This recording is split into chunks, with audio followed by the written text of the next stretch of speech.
Halo, selamat sore. Kalau di sini udah sore ya. Apa kabar? Jadi, nah ini aku mau coba jelasin apa itu di bibit ya. Mungkin kamu udah banyak denger di mana? Di YouTube.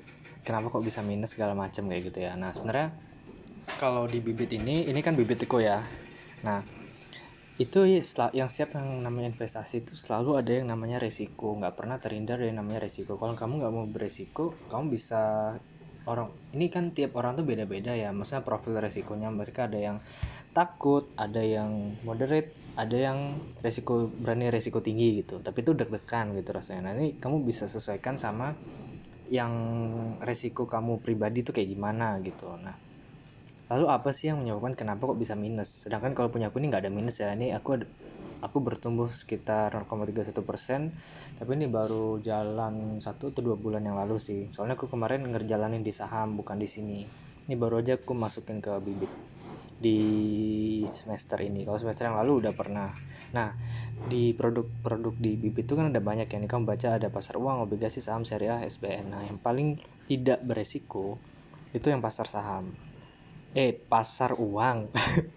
Yang paling beresiko itu saham. Nah, yang bikin kamu minus itu saham. Kalau kamu naruh uangmu di saham, kamu tuh bisa ada minusnya sekian persen. Tapi resiko yang semakin besar itu kayak ekonomi ya, rumus ekonomi, semakin besar resiko biasanya semakin tinggi keuntungannya. Atau yang bener nih yang kita balik nih gini, semakin tinggi keuntungannya semakin beresiko itu gitu. Jadi itu udah prinsip ekonomi itu. Nah, kalau yang di pasar uang nih misalnya, kamu mau cari yang nih, kamu baca di sini risiko rendah dengan return yang lebih tinggi dari deposito. Deposito kan di bank kan.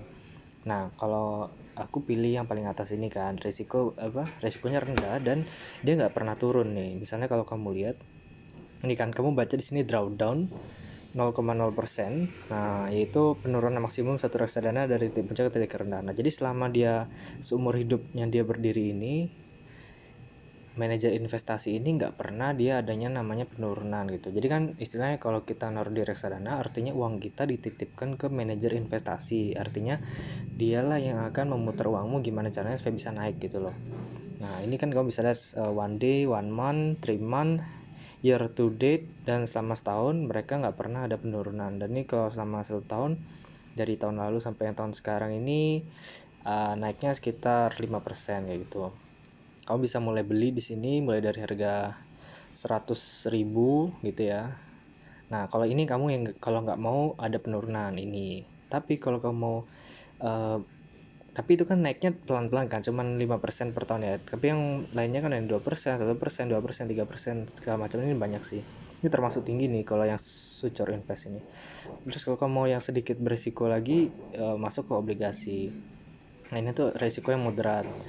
Dia per year-nya mungkin bisa 4%, tapi lihat dia ada penurunan di sini.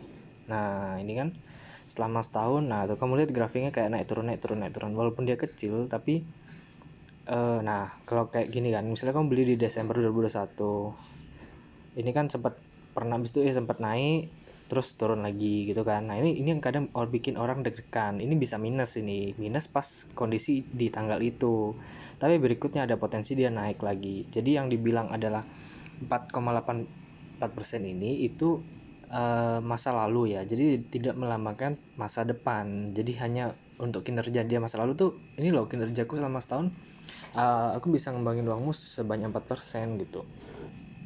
Dan tapi ini nggak berarti dalam tahun depan kamu pasti dapat 4% juga. Itu nggak mesti, karena itu tergantung dia gimana ngelolanya gitu. Setelah itu, nah yang paling berisiko di sini tuh yang saham ini. Saham ini naik turunnya kayak roller coaster banget. Tapi lihat keuntungannya itu bisa sampai 7%. Ini tergolong tinggi. Kalau aku lihat di sini, kamu bisa di sini bisa filter, terus bisa total bukan return selama 1 tahun gitu ya misalnya. Dan itu bisa yang paling tinggi sampai 18% nih. Kamu bisa lihat kan? Nih, yang paling atas 18%. Nah, itu tinggi banget kan dibanding yang tadi yang sucor itu 5%, terus ada yang 4%, ini 18%. Tapi lihat grafiknya.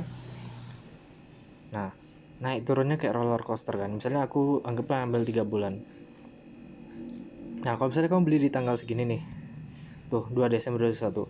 Kalau kamu pas kamu ngecek terus kamu pas di 31 Januari ini, artinya kamu lagi minus gitu, nggak bisa balik modal gitu. Jadi kamu tunggu aja sampai dia naik baru jual lagi gitu. Jadi prinsipnya memang setiap investasi itu pakai uang dingin gitu kan, uangnya nggak yang kamu nggak butuh waktu sesaat-saat, sewaktu-waktu gitu maksudnya. Jadi kalau misalnya kamu punya uang kebanyakan gitu ya, maksudnya kamu bingung nih uangnya nih, aduh uang nganggur nih gitu, maksudnya uangnya kelebihan gitu lah, nggak tahu mau dipakai buat apa, daripada dibelanjain kan. Nah mending kamu tabung di investasi ini, diinvestasikan gitu.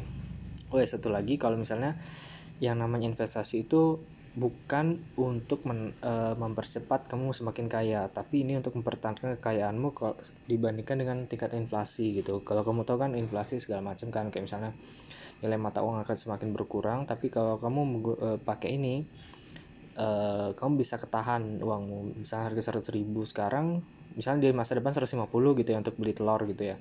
Nah, uangmu juga bakalan ikut naik ke 150 itu kayak gitu. Ini kan ada yang syariah juga, kalau misalnya kamu suka yang prinsip-prinsip investasi syariah kayak gitu. Ini semua resmi, tapi ini semua balik ke profil aku. Tentu lagi ini ada yang namanya robo juga sih. Jadi ini nanti kamu bisa ikutin tesnya ini.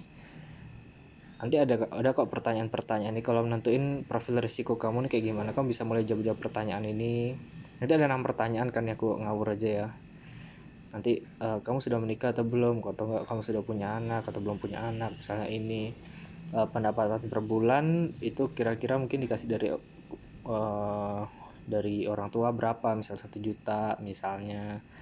Nanti kamu jawab-jawab aja nih, nanti dia bakal nentuin sendiri berapa profil risikomu. Ingat ya, semakin tinggi profil risikonya, lihat persentase sahamnya semakin tinggi. Artinya memang keuntungannya akan semakin cepat dibanding yang menggunakan obligasi saham pasar uang, tapi dia lebih deg-degan. Maksudnya bisa minus ya, bisa minus.